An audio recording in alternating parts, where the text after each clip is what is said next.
You are listening to a free version of the Majority Report with Sam Seder. To support this show and get another 15 minutes of daily program, go to majority.fm, please. The Majority Report with Sam Seder. It is Thursday, June 3rd, 2021. My name is Sam Seder. This is the 5-time award-winning Majority Report.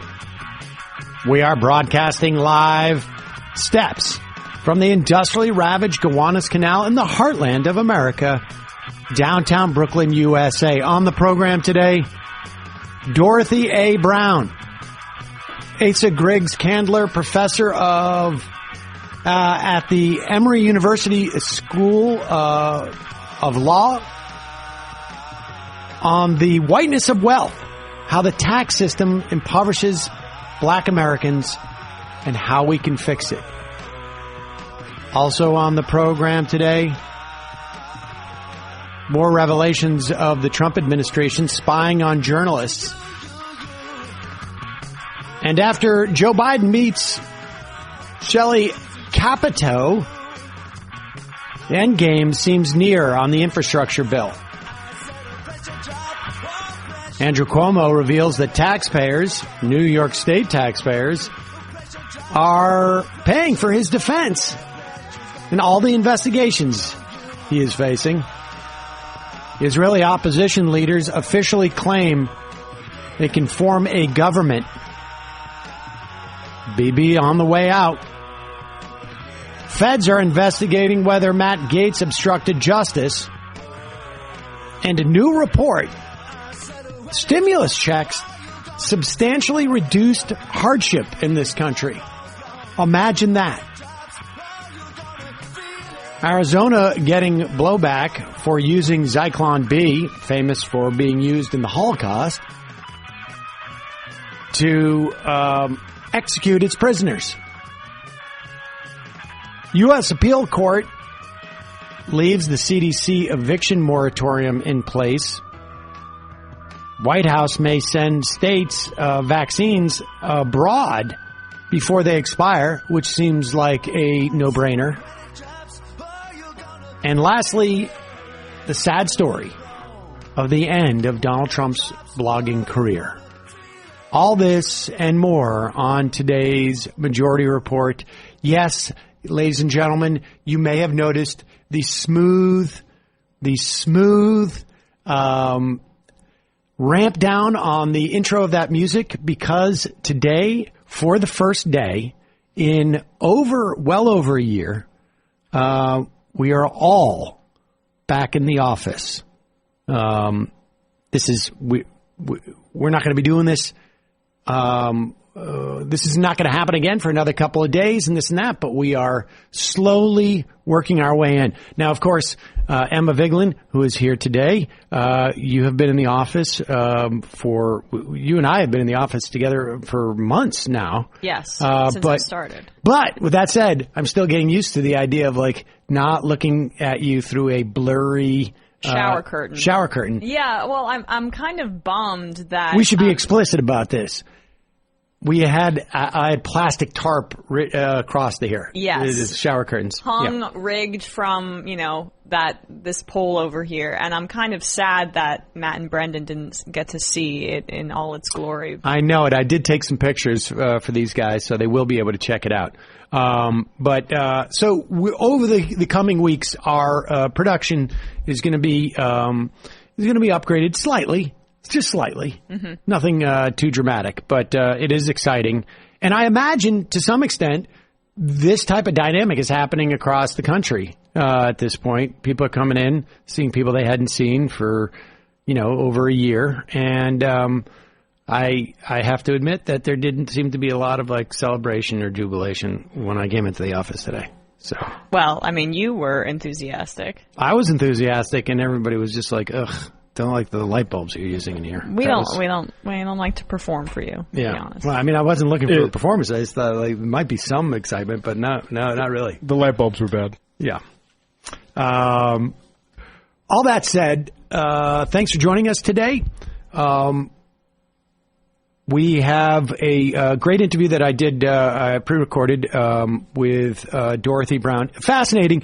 This is, we've heard a lot about the concept of, there is no, we hear this from the right all the time. There is no more systemic racism in this country.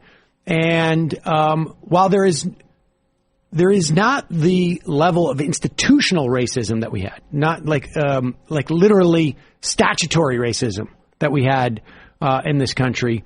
There is a tremendous amount of systemic racism that still exists in this country. Sounds like some critical race theory. Yes, and we may get to that clip after all. But first, let's start with this clip. Here is Kristen Sinema basically saying she doesn't want to take any hard votes. Well, as folks in Arizona know, I've long been a supporter of the filibuster because it is a tool that protects the democracy of our nation rather than allowing our country to ricochet wildly every 2 to 4 years back and forth between policies. The idea of the filibuster was created by those who came before us in the United States Senate to create comity and to encourage senators to find bipartisanship and work together. And while there are some who don't believe that bipartisanship is possible, I think that I'm a daily example that bipartisanship is possible. Not just this trip today and tomorrow that John and I are doing, but the work that John and I and many other of my colleagues in both parties do on a regular basis. So to those who say we must make a choice between the filibuster and X, I say this is a false choice. The reality is that when you have a system that's not working effectively, and I would think that most would agree that the Senate's not a particularly well-oiled machine, right? The way to fix that is to change your behavior. Not to eliminate the rules or change the rules, but to change your behavior. So I'm going to continue to go to work every day, aggressively seeking bipartisanship in a cheerful and happy warrior way, as I always do, and showing that when we work together, we can get things done. A lot of folks say that the filibuster is a relic of the Jim Crow era, and my sense is you don't support those things from the Jim Crow era, so why would you support the filibuster? Well, the filibuster was not created as a tool to accomplish one thing or another. It was created as a tool to bring together members of different parties to find compromise and coalition. And when you think about our founding fathers, when they created the Senate with 2 senators from every state, regardless of population size, with elections staggered every, 6 years so that only a third of the body is up for election each cycle. It was designed to be a place where you cooled the passions of the House, where you work together to find that compromise, and importantly, where you protect the rights of the minority from the majority, regardless of which party is in the majority at the time. This is... Cooled the passions of the House is a really interesting way to say that you don't support the people's choice or the actual democracy. First off, let's just go through the list here. The Founding Fathers did create the Senate. Incidentally, they also created it in such a way that you weren't allowed to elect it, the Senate, that they were appointed by the states. But they specifically did not create the filibuster. Incidentally, she is standing next to John Cornyn talking about the possibility of bipartisanship. John Cornyn voted against the literally bipartisan January 6th commission that had every single thing that the leader in their Republican leader in the House asked for. Every single thing.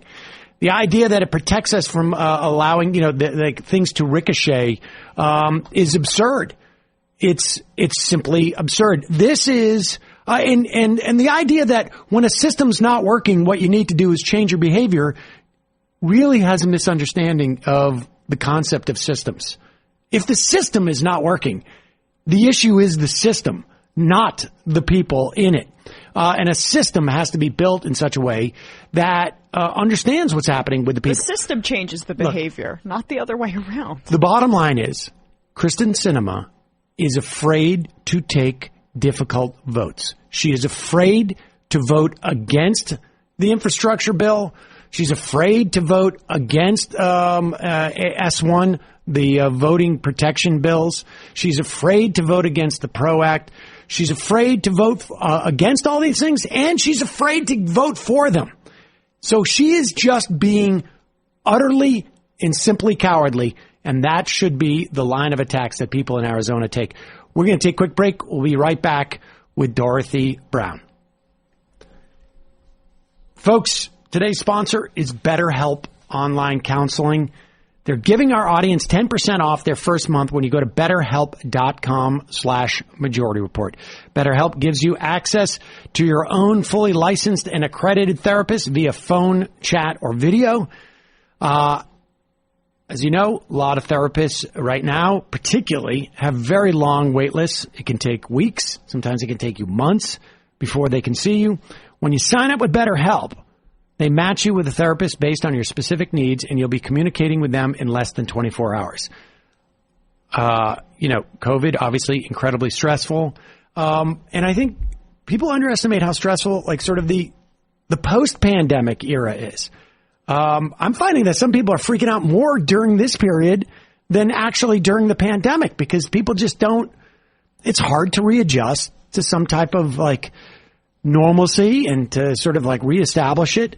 Regardless, there's never a bad time to see a therapist. And the beauty of BetterHelp is that once it connects you with a therapist, if it doesn't work out, if it's not a good fit, you can switch to a new one at any time. You can do so for any reason for no additional charge. They have thousands of licensed therapists from all over the country. They have therapists who have specialties that may not be available in your area. So BetterHelp works for everyone in every type of problem that you might be dealing with. BetterHelp also tends to be more affordable than therapists you would find through traditional means. You don't have to have insurance to use BetterHelp, and they have financial aid options for those who qualify. BetterHelp is giving everyone in our audience 10% off your first month when you go to BetterHelp.com/Majority Report. That's BetterHelp, HELP.com/Majority Report. We will put the link URL in the video description. If you're watching YouTube, we will do so in the podcast if you're listening. And check it out. Never a bad time to get therapy. Also, don't forget, it is your support that makes this show possible. You can become a member by going to jointhemajorityReport.com. And now a pre-tape I did with Dorothy A. Brown, Asa Griggs Candler Professor at Emory University Law School. The book, The Whiteness of Wealth, How the Tax System Impoverishes Black Americans and How We Can Fix It. We are back. Sam Seder on the Majority Report. With me on the Zoom, as it were, Professor Dorothy Brown. She is a professor of law at Emory University and author of The Whiteness of Wealth, How the Tax System Impoverishes Black Americans. Professor, welcome to the program. Thanks so much for having me. I was just saying this before we started to record that this is so impressive and enlightening, I think. Particularly, we're in an era where there has been as the more I think that people begin to become aware of our history of Reconstruction, of the assaults on black success, yes, frankly, that took place during Reconstruction, and then the subsequent institutional and governmental roadblocks that were put up for black people to develop wealth in this country. I think there's a greater awareness of it, and to the point now where we hear, and I'm thinking, maybe, the subtext of this is that people are talking about reparations in a more serious manner. We hear, there is no more systematic racism in our country, and frankly, I have been guilty of saying, there is systematic racism, but there isn't necessarily the same level of institutional or governmental racism, but there is. And your book makes that quite clear. And, put aside the sort of the intent, although that's debatable. Right. But even if we stipulate there is no intent, our government, in the way that it deals, and I'm not talking about policing here because I think there's another story there too, specifically the tax code. Yes. And tell the story of how you came to sort of like be aware of this, because I found this sort of revelatory, and it tells so much about the tax code, about the development of black wealth in this country.